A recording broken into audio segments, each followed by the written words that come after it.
สาย สำนักเงินตัวตนเงินบ่พอไปยืนยันตัวตนน่ะดิ กดมันจบมาใหม่ตลอดพี่น้องมันหน้าต่างบ่คือเก่าหรอกตั้งแต่4-5 ปีที่แล้วมันก็เป็นแนวนี้อย่างเมื่อก่อนเนาะเฮากรอกเคยกรอกไว้แล้วเฮาก็เดือนต่อมาถ้ายังบ่ได้รหัสผิดแล้วเฮาก็เข้าไปหม้องเฮาเคยกรอกไว้น่ะก็ส่งใหม่อันนี้มันต้องหน้าต่างก็บ่คือเก่า เปลี่ยนชื่อโปรไฟล์มัน ต่อไปคือการจริงงานที่อยู่พิน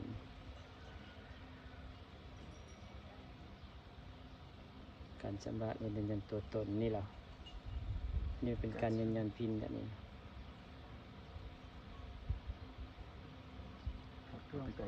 ไปก่อผู้ใส่บัตรนี่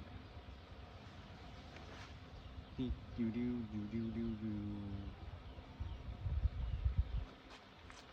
มันส่งมาบ่ายยังก็ใส่บอลมันส่งมา นี่แหละนี่ นี่อาหารป่าไปถ้วยนี่เบิด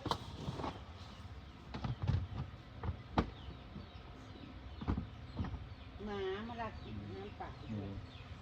ระบบไม่แสดงโฆษณาของคุณเนื่องจากคุณยังยืนยันตัวตนไม่สำเร็จโปรดยืนยันตัวตนและเริ่มแสดงโฆษณา ประมาณนั้น ยืนยันฟินโมเมนติความหมายก็คืออันนั้นโมเมนติเฮ้ยความหมายคือแบบว่ายังบ่ทันได้รหัสพินมันก็ยังบ่ทันได้อันนี้โมเมนติความหมายที่มันบอกว่าอันนี้นะความหมายคือมันให้ยืนยันพินได มันคือสิ่งนะครับ พินกับข้อมูลที่อันเฮา ความหมายของระงับมันก็คือมันสิบระงับอันนั้นซื่อๆแต่เงินก็ยังขึ้นปกติโฆษณาก็ยังเข้าปกติ จะขึ้นยังไงมันปิดไว้แล้ว อีกแล้ว ไว้เปิดเลย นี่มันเป็นการรอฟินโมเมนติ งง เนี่ยเป็นการรอฟิน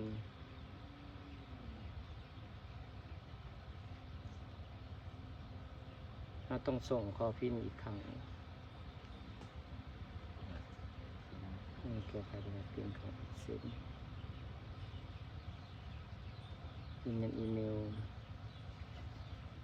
นี่ล่ะ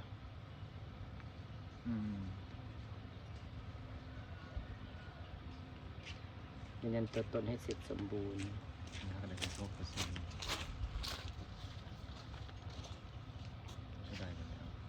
ว มาเบิ่งปากคุณกำลังไงอยู่มาปิ้ง เตียวอย่างพี่น้อง แต่ว่า อย่างก็คือ เครื่องมือพิมพ์ของคุณ ไปมือปลาให้กินกิน ทุกคนสามารถลดความใช้เร็วเพิ่มเติมได้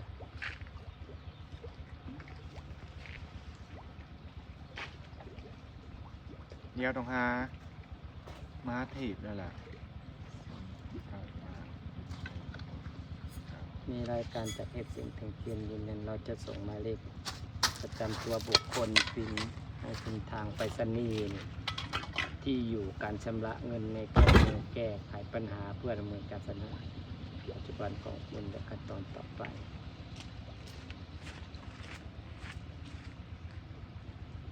ถ้ามันให้เฮายืนยันแต่ก่อนนะคือว่ามันให้เฮายืนยันเลยถ้าเฮายังไม่ได้รหัสพินแล้วมันก็จะให้พิมพ์คำว่าส่งอีกครั้งว่าไม่โปรเมนติ บ่มีดิ แบบนั้นได้ มันบ่มีบ่ขึ้นมาเลยมันให้ ที่มันระงับคือเฮาบ่กรอกพินนี่คือมันก็ระงับบัดนี้มันนี่นั่นเป็นยืนยันตัวตนเป็นขั้นตอนการยืนยันเนี่ยมันให้ยืนยันรหัสพินหน้า Excel เลยนะหน้าตามันบ่คือกัน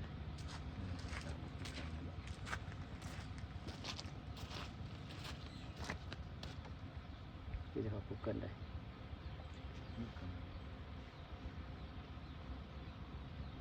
Google Excel อ้ายคิดว่าสิได้หรือบ่ได้ซ้ำ มันต้องเป็นการขอฟินอีกรอบหนึ่งไหน มันบ่มีมันบ่ มันคือบ่ มัน ขึ้ บ่ นห ขึ้ น้าน ปรา ตาก ฏ นั้น หน้าตาคนนั้นขึ้น มั มาน ยังบ่ได้พินไปก่อน เพราะมันกระแสเฮาหนองกดขอฟินอีกเทื่อหนึ่งดีๆระบบจะไม่แสดงโฆษณาของคุณเนื่องจากการยืนยันตัวตนไม่สำเร็จมันต้องให้เรายืนยันพิน ขอให้ดำเนินการในรายการบางอย่างไปที่หน้าชำระเงิน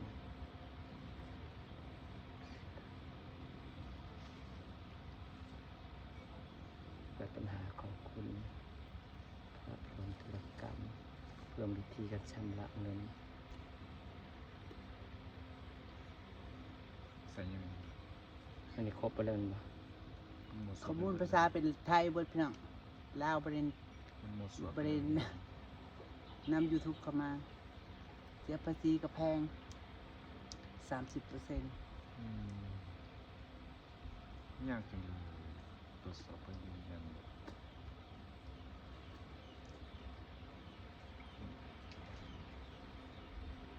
ไม่ใช่คำแบบขอฟิล์มอีกเพียน บ่มี นี้มันเข้าไปเบิ่งดูคำเขาจะสอนมีอยู่เลย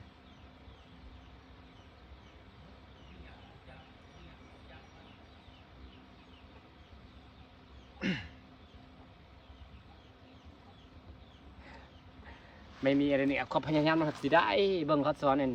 ส่งคอฟินอีกเถื่อนะเบิ่งเนาะวิธีส่งคอฟินส่งฟิน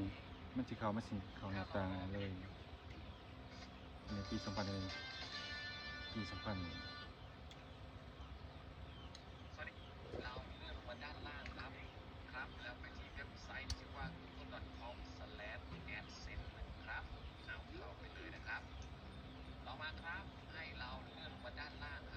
มันบ่มีแบบนี้ของข่อยนะ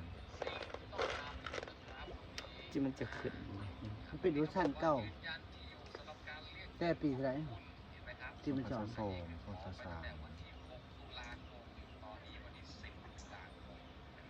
ไปบ่เป็นข้อมูลภาษีสำหรับสหรัฐอเมริกาคุณไม่รับรองยอมรับมาเลยนะอันนี้ภาษี ผ่านเลยได้ แล้ เนี่ วย นะเนี่ยนะ ภาษีน้ำผ่าน ภา แล้ว ษีนะผ่านเลย ยังยืนยันตัวตน คำว่ายืนยันตัวตนคือพินนั่นแหละความหมายคือมันระงับนะระงับคือมันลอยเฮาได้พินอันนี้บ่ได้เป็นอย่างถ้าสมมุติว่ามือใดที่เต้ายังบ่ได้พินนี่แต่เจ้าได้พินมาเจ้ากรอกรหัสพินปุ๊บเนี่ยคืออนุมัติก็คือเตรียมรอเงินเข้าความหมายคือมันยัง มันคือปิด บ่ได้ ถ้ารหัสผิด คืออันนี่คือท่าพินได้นี่นะบ่แม่นว่ามัน ท่าพิณอย่างเดียว บ่แม่นปิดการสั่งได้คือรหัสให้เฮารอรหัสพินมาแล้วมันสิให้พินเฮาจังสิได้เงิน คือคันได้ปุ๊บเฮากรอกรหัสพินก็คือได้ แต่มันสิระงับไว้ก่อนแต่ความหมายบ่มันสิระงับไว้ก่อน มันสิสร้าง แต่ว่าที่จริงมันต้องมีการส่งคอพินอีกรอบหนึ่งทั้งหมด4รอบแต่นี่มันขึ้นให้ยืนยันตัวตนโลดนี่นะยืนยันตัวตนก็คือว่ามันยืนยันตัวตนก็คือแบบว่าบ่ต้องรอรหัสพินเลยแปลว่าเฮาส่งคอพินแต่ก่อน4เทื่อแล้วก็ยืนยันตัวตนแล้วก็ได้เงินนั่นเด้ นี่ขึ้นมานี่มันก็เปิดแรกสร้างไม่ได้บ่ได้เลยมันปิดให้เลย มันปิดไว้มันระงับไว้ตลอดรหัสพิน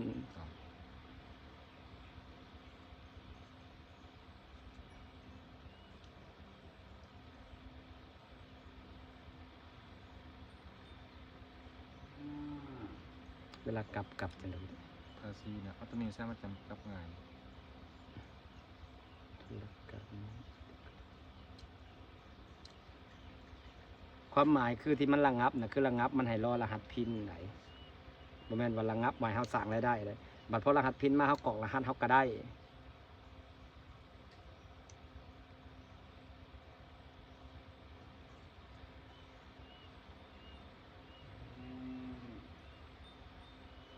มันสิมีคำบัตรกรส่งขอพินอีกครั้ง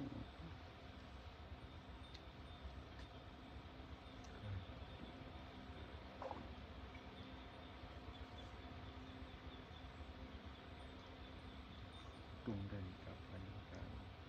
เงินตัวตนโอ้เพื่อสิได้เงินครับพี่น้องเอ้ยพัฒนาการชำระเงิน มันสิมีอยู่นะกำหนดส่งขอพินอีกครั้ง ไปหาวันนั่นอย่างกัน ไปบ้าน บ่ได้กับป้าวิธีใหม่ มีแต่รอพินกันบ่ได้นะเท่านั้นแหละรหัสพินมาแล้วเคยกรอกรหัสพินแล้วก็ได้ ที่มันระงับคือระงับให้รอให้ยืนยันตัวตนจากพินไหนจากรหัสพินไหนคำว่ามีรหัสพินก็คือยืนยันตัวตนคำว่าไม่ได้รหัสพินนะเขายืนยันตัวตนแบบใดเลยก็มันจะบุกซุกและเห็ดเป็นนะเขาเคยยืนยันให้หมู่ได้ แบบบอกเขาบ่มีรหัสพินเขาก็เฮ็ดได้ เดี๋ยวว่ายืนยันตัวตนเอาอันเดนี่แหละความหมายคือยืนยันตัวตน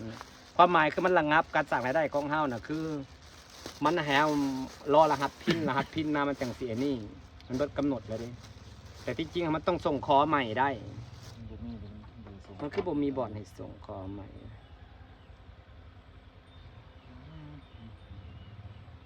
แล้วเลยว่าเราต้องเพิ่มการชำระเงินก่อน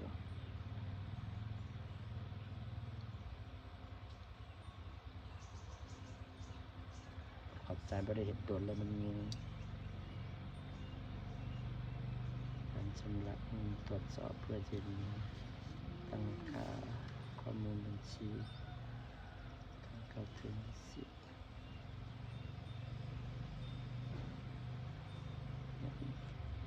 ต้องได้รับการยืนยัน ยิ่งเขาอยู่ในแลบให้กรอกข้อมูลยืนยันตัวตนบัตรประชาชนนะแล้วก็เข้ามาในเหมือนจู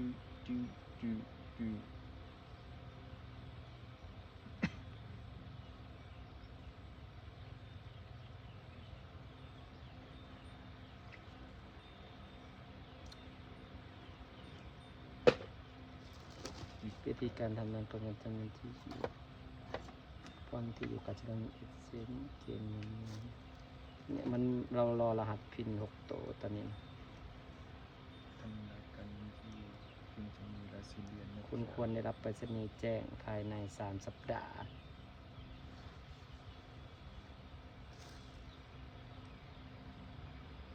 ส่งพินอีกครั้งเข้าลงชื่อเข้าใช้บัญชี Google Excel คลิกคำว่าการชำระเงิน การตรวจสอบเพื่อยืนยัน มันบ่มีเหมือนเข้า คลิ ไป ก เลยตามขั้นตอน ส่งพินอีกครั้งต้องคลิกตัวนี้นะมันหักตัวมีในหน้านะ ครั้งยังไม่รับพินปวดหนักปวดหนักปวดหัว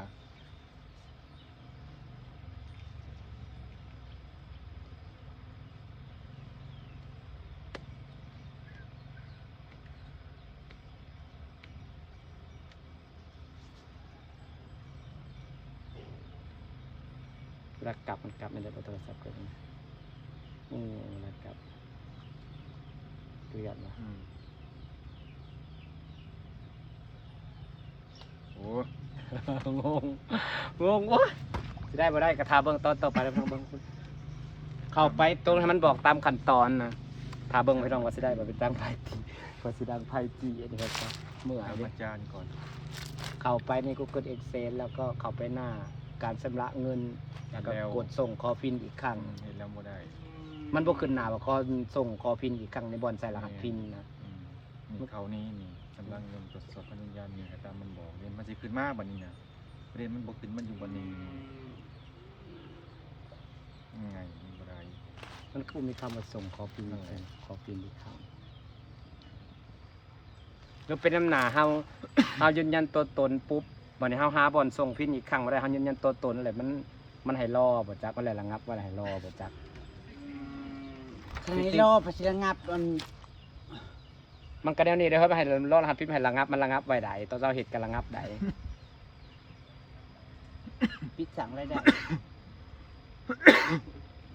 ปกติเนี่ยมันเป็นดี11แต่เอายืนยันนั่น เอาไปยืนยันตัวตนเลยเด้ มัน เอา ก็ ยืน ผ่า ยั น นตัวตนบัดนี้ตัวยันตัวตนรูปภาพมันระงับไว้มันให้รอบัดนี้คันเฮาเฮ็ดตัวนี้บ่ได้เนี่ยสิได้รอแต่รหัสพินได้บัดนี้นะ บอกโอ้โห ต้องไปเฮ็ดในคอมพิวเตอร์หรือเปล่า ดี๋ยว เฮ็ดในคอมพิวเตอร์หรือเปล่า